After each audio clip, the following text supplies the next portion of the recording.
Autodesk মায়া হলো popular এবং 3D ইন্ডাস্ট্রিতে লিড করে আসতেছে এমন একটি সফটওয়্যার। আজকে আমরা এর ইন্টারফেস এবং নেভিগেশন সম্পর্কে জানব। তো কম্পিউটারে ব্যবহৃত অন্যান্য অ্যাপ্লিকেশন সফটওয়্যারের মতো এটিরও রয়েছে সবার উপরে একটি মেনু বার, যার উইন্ডোজ মেনু এর পর থেকে বাকি মেনু বারগুলো এর নিচের সেট মেনু অনুযায়ী পরিবর্তন হয়ে থাকে। যেমন এখানে আছে মডেলিং অনুযায়ী এখানে উইন্ডোজের পরবর্তী মেনু বারগুলো সেট করা। দেন আমরা যদি রিগিংয়ে যাই তো এটা রিগিং অনুযায়ী এটা পরিবর্তিত হয়ে যায়।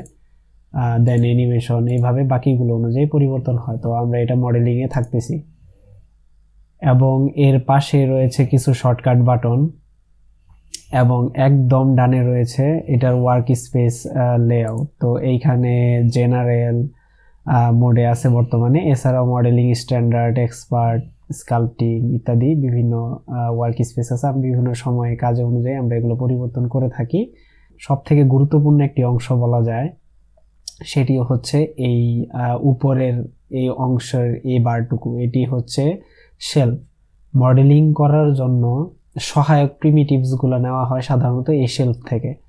তো পলি মডেলিংয়ের জন্য এখানে আছে বিভিন্ন স্পেয়ার, কিউব, সিলিন্ডার আকৃতির বিভিন্ন প্রকার শেপ।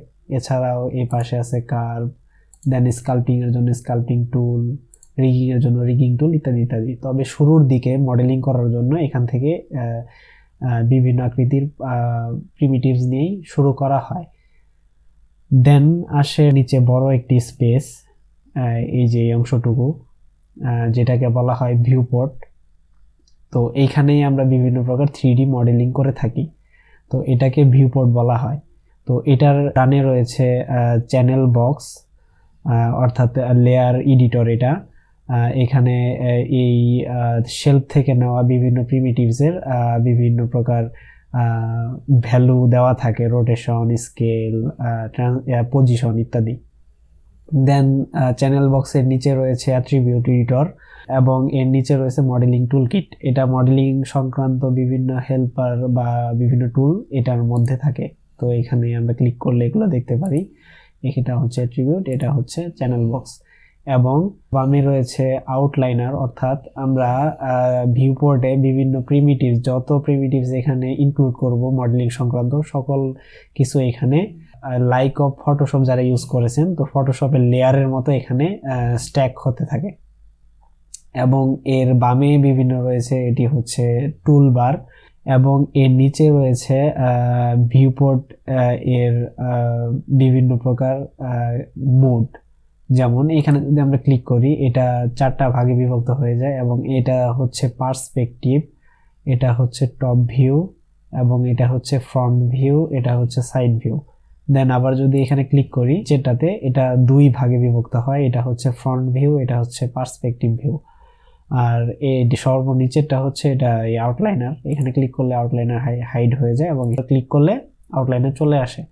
ভিউপোর্টের এই ভিউইং অ্যাঙ্গেলগুলা আমরা আরো সহজভাবে নেভিগেট করতে পারি এখানে ক্লিক করা ছাড়াও, সেটা হচ্ছে কিবোর্ডের স্পেস বার ক্লিক করার মাধ্যমে। তবে অবশ্যই খেয়াল রাখতে হবে আমাদের মাউসের কার্সর যেখানে থাকবে সেই ভিউপোর্টটাই ম্যাক্সিমাইজ হবে। যেমন এটা হচ্ছে টপ ভিউ, আমি যদি এইখানে রেখে এটাকে স্পেস বারে ক্লিক করি তো টপ ভিউটা আমাদের এখানে ম্যাক্সিমাইজ হয়ে গেছে। আবার পুনরায় যদি স্পেস বারে ক্লিক করি, এটা আবার 4টা ভাগে বিভক্ত হয়ে যায়। দেন ফ্রন্টে আসলে ফ্রন্ট, রাইটে গেলে বা সাইড ভিউতে গেলে সাইড, দেন পার্সপেক্টিভে আছি আমরা পার্সপেক্টিভ।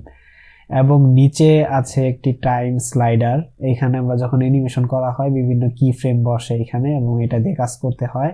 এর নিচে রয়েছে টাইম স্লাইডার এবং এর পাশে রয়েছে কিছু প্লে পজ বাটন এবং সর্বনিচে রয়েছে একটি মেল বাটন, যেটার মাধ্যমে অনেক সময় বিভিন্ন প্রকার শর্টকাট কমান্ড দেওয়া যায়, স্ক্রিপ্টিং আর কি, এবং বিভিন্ন প্রকার এরর অথবা অপারেশনের বিভিন্ন কমান্ড আসে এখানে। তো এই ছিল আমাদের মায়ার পরিচিতি। তবে ভিউপোর্ট নেভিগেশনের জন্য আমরা কিবোর্ডের একটি বাটন সবসময় খেয়াল রাখতে হবে, সেটা হচ্ছে অল্ট বা অনেকে অল্টার বলে।